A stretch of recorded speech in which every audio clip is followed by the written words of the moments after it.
Récit du serviteur de Dieu. Le 21 octobre de la même année 2017, après avoir quitté la congrégation de l'église, je suis entré chez moi et j'ai commencé à lire la Bible et à scruter les Écritures.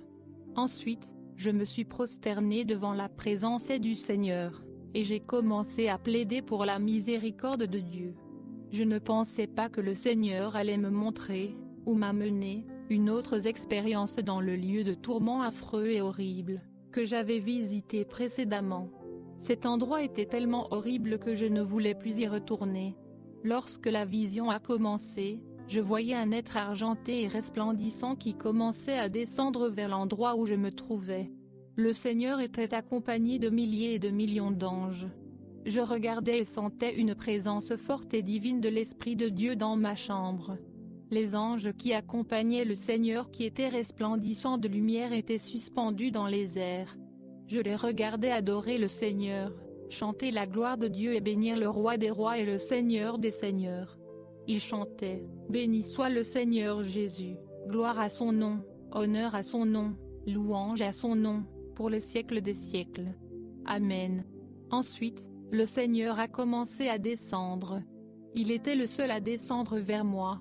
Je voyais que les anges restaient suspendus dans les airs.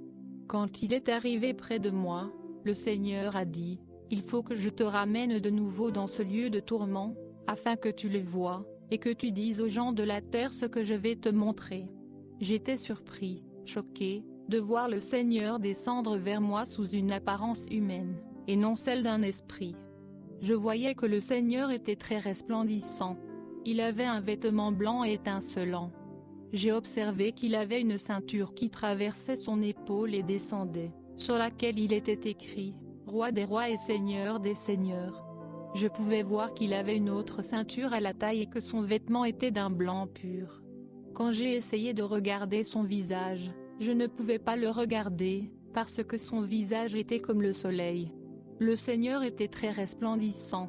J'avais l'impression de regarder le soleil quand il brillait dans sa force. Bien-aimé, quand j'ai vu la gloire de son visage, je suis tombé par terre. Le Seigneur était splendide. Quand je suis tombé par terre, le Seigneur m'a relevé et m'a dit, « Diego, je vais te montrer des nouvelles choses, et tu diras aux nations tout ce que je te montrerai. » Lorsque nous avons recommencé à descendre dans ce tunnel noir et sombre, je ne voyais rien à cause de l'obscurité. Frère, alors que nous descendions à grande vitesse dans ce tunnel de ténèbres, je ressentais la présence maléfique de créatures obscures dans le tunnel. Je sentais une grande méchanceté, quelque chose de si laid et de si sinistre, de si horrible que je ne pourrais pas le décrire. Mais avec l'aide du Seigneur en cette heure, j'essaierai de décrire avec détail sans oublier toutes les choses que j'ai vues en ce lieu. Lorsque nous avons commencé à descendre à grande vitesse, j'ai senti comme une ombre qui nous passait devant dans cet endroit. Je ne sais pas ce que c'était. Puis une fumée très étrange et très laide a commencé à s'élever de cet endroit et il y avait une horrible odeur de putréfaction. Ensuite, j'ai commencé à sentir la chaleur des flammes qui montaient de cet endroit. J'étais frappé par une chaleur intense et énorme. Je commençais à la ressentir pendant que nous descendions dans le tunnel. Puis j'ai commencé à entendre les mêmes voix que j'avais entendues, lorsque le Seigneur m'avait montré cet endroit lors de ma première expérience. Au fur et à mesure que nous descendions dans le tunnel, les voix de lamentation et de cris commençaient à croître. J'ai commencé à écouter les voix de millions de personnes qui pleuraient. Leurs cris étaient si aigus qu'ils semblaient ne former qu'une seule voix. C'était affreux. En fait, les voix des millions de personnes qui étaient tourmentées dans ce lieu, étaient si aiguës et perçantes comme une seule voix. Lorsque nous sommes descendus dans ce lieu, le Seigneur m'a emmené dans une très grande cellule ou prison et il m'a dit, « Allons-y pour que tu puisses voir ce qu'il y a à l'intérieur de cette cellule. » La porte s'est ouverte sans que personne ne la touche. Jésus a fait un geste de la main et la porte de cette cellule a commencé à s'ouvrir. Nous commençons à entrer dans ce lieu. Lorsque nous sommes entrés dans cette cellule, il y avait beaucoup de chaînes suspendues à cet endroit. J'ai tout de suite remarqué des crochets au bout de ces chaînes. Ces crochets ressemblaient aux appâts que nous avons d'ici sur terre. Ils étaient recourbés. et sur ces crochets courbés se trouvaient des personnes suspendues. Des âmes perdues étaient suspendues à des crochets dans cet endroit. Lorsqu'ils ont vu le Seigneur Jésus-Christ, elles se sont mises à crier d'une voix forte. Elles disaient, « Seigneur, nous ne pouvons plus endurer cette odeur, s'il vous plaît, faites-nous sortir d'ici. S'il vous plaît, sortez-nous d'ici. » À cet instant même, j'ai vu des insectes et des vers entrer par le côté. Et ils ont commencé à torturer ces âmes perdues qui criaient vers le Seigneur. Je n'ai pas vu des flammes de feu dans cette partie du séjour des morts. J'ai seulement vu que des gens étaient suspendus au crochet de ces chaînes. En même temps, ils étaient tourmentés par les vers. Il n'y avait que des ténèbres dans cet endroit. La seule lumière ici était celle de notre Seigneur Jésus-Christ qui était si resplendissante et qui me permettait de voir toutes ces choses. Dans cette obscurité, je voyais des créatures sombres qui sautaient d'un endroit à un autre. À ce moment-là, je vis que ces créatures se déplaçaient d'un endroit à l'autre en poussant encore plus des âmes dans ce lieu de tourment, et elles ont commencé à torturer ces personnes qui étaient suspendues sur des crochets. Les gens souffraient de terribles tortures en cet endroit. Jésus me dit, « Nous devons partir d'ici. » Nous sommes alors descendus vers le bas. Nous avons marché vers la porte. Le Seigneur a rouvert la porte en faisant un geste de la main. Nous sommes sortis et la porte s'est refermée derrière nous. Nous avons cessé d'entendre les cris qui se faisaient entendre dans cet endroit, car des milliards de personnes étaient tourmentées par les vers et les démons qui s'y trouvaient. Nous avons marché sur le sol de cet endroit. Le sol de cet endroit était boueux comme sur la terre. Pendant que nous marchions, je pouvais entendre la terreur et les cris des gens qui se trouvaient à cet endroit. Ils criaient vers le Seigneur, mais ils ne pouvaient rien faire pour eux. Il était trop tard.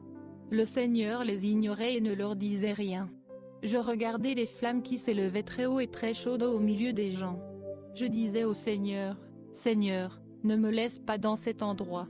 Je n'appartiens pas à ce lieu. » Le Seigneur m'a dit, « Je ne vais pas te laisser dans ce lieu parce que tu n'y es pas à ta place. » Les gens qui étaient dans les tourments criaient, ils regardaient le Seigneur et lui tendaient leurs mains. Mais le Seigneur ne leur disait rien. Nous avons juste marché et marché autour de cet endroit où il y avait une très grande porte. Le Seigneur n'a fait qu'un seul geste de la main et les portes qui avaient quelque chose comme une roue dans la partie inférieure ont commencé à s'ouvrir et nous sommes entrés. Les démons de la grande tribulation. Lorsque nous sommes entrés, de nouveau la porte a commencé à se refermer derrière nous. Quand nous avons été à l'intérieur, j'ai remarqué qu'à cet endroit, le sol était mouillé. La boue me collait à la peau. Je marchais dans de la boue humide, mais je pouvais voir aussi que c'était très boueux. Cet endroit était sombre et brumeux. Quand j'ai regardé plus profondément, j'ai remarqué qu'il y avait ce qui semble être des pierres noires à cet endroit. L'endroit ressemblait à un immense marécage. Au-dessus de ces pierres, je remarquais quelque chose comme des murs et beaucoup d'autres choses. Soudain, j'ai remarqué que ces pierres bougeaient. En fait, ce qui semblait être des pierres au bord de la boue et des marais étaient en fait des créatures démoniaques en camouflage. Elles étaient très énormes, grotesques et très laides. Elles avaient la forme de crapauds, mais leur bouche était très longue et leurs pieds ressemblaient à ceux des crapauds. Leur queue ressemblait à celle d'un tétard. Je voyais qu'elles pouvaient sauter d'une grande hauteur et d'un endroit à l'autre. Il y avait beaucoup de pierres noires à cet endroit. Mais il s'agissait en fait des démons camouflés. J'ai regardé ces énormes démons qui commençaient à bouger. Ils étaient vraiment sombres et laids. Alors que je m'interrogeais sur tout cela, le Seigneur m'a dit, « Ce sont des démons. » Ils étaient énormes par rapport aux démons que j'avais vus dans d'autres parties de l'enfer, qui semblent en mesurer des fractions. Ils étaient énormes mais encore plus horribles. Je n'ai pas de mots pour les décrire. J'observais cette partie de l'enfer qui était immense. On aurait dit un marécage dans une forêt. Il n'y avait pas de feu de l'enfer ici. Il n'y avait pas d'âme perdue ici, sauf ces énormes démons. Le Seigneur m'a alors dit, « Cette partie de l'enfer est appelée la vallée des démons. » J'ai demandé au Seigneur, « Quel est le but de cet endroit ?» Il y a des endroits que j'ai vus en enfer qui m'ont fait craindre encore plus le Seigneur. Il y a des endroits horribles et terrifiants que l'on visite avec effroi quand on les voit. Ici, Il y avait de profondes ténèbres. Il y avait de la brume dans l'obscurité. Au milieu de ce brouillard, je pouvais voir des ombres bouger. Quand ces démons m'ont vu marcher avec le Seigneur dans cet endroit, j'ai vu qu'ils se cachaient. Lorsque le Seigneur passait devant ces créatures laides et énormes, elles tremblaient. Il y avait beaucoup de ces démons qui se camouflaient en pierre. Mais pendant que nous passions autour de ce marais, ils tremblaient. Le Seigneur me dit: il est écrit dans ma parole que celui qui est en vous est plus fort que celui qui est dans le monde. 1 Jean 4:2.4. Jésus me dit: Satan visite régulièrement cet endroit. J'ai demandé au Seigneur: pourquoi Satan visite-t-il cet endroit régulièrement? Le Seigneur a répondu: ces démons se préparent et travaillent avec le diable pour la grande tribulation. Le Seigneur me dit: ces démons n'ont pas encore vu ou connu la lumière du jour. Jésus dit: ces démons sont enfermés dans ce lieu depuis des milliers et des milliers d'années. Ils sont prêts et préparés à sortir durant la grande tribulation. Lorsque le Seigneur a commencé à me parler de la grande tribulation, il avait des larmes qui coulaient sur ses joues. Je ressentais la gravité de l'horreur qui s'abattra sur l'humanité au cours de cette période. J'étais très ému de voir comment le Seigneur pleurait. Le Seigneur m'a alors dit: malheur aux habitants de la terre, car en ces jours-là, mon Saint-Esprit sera enlevé de la terre, mon Esprit Saint leur sera enlevé et je ne pourrai rien faire pour eux. Jésus m'a dit: en ces jours-là, le diable sera votre père. Le Seigneur a pleuré et s'est lamenté pour les habitants de la terre, en ces grands jours de tribulation, car les hommes ne peuvent pas imaginer ce qui va arriver à ce monde. Le Seigneur me dit: les démons que tu vois dans cette partie de l'enfer sont les plus cruels et les plus horribles. Ils ont été préparés et sont préparés par le diable pour la grande tribulation. Vous pouvez voir qu'il n'y a pas de feu ici et qu'il n'y a pas d'âme perdue ici. Ces démons ne sont pas occupés. Ils se préparent pour le jour où ils émergeront à la surface de la terre, pour tourmenter la population du monde en ces jours de calamité et d'horreur.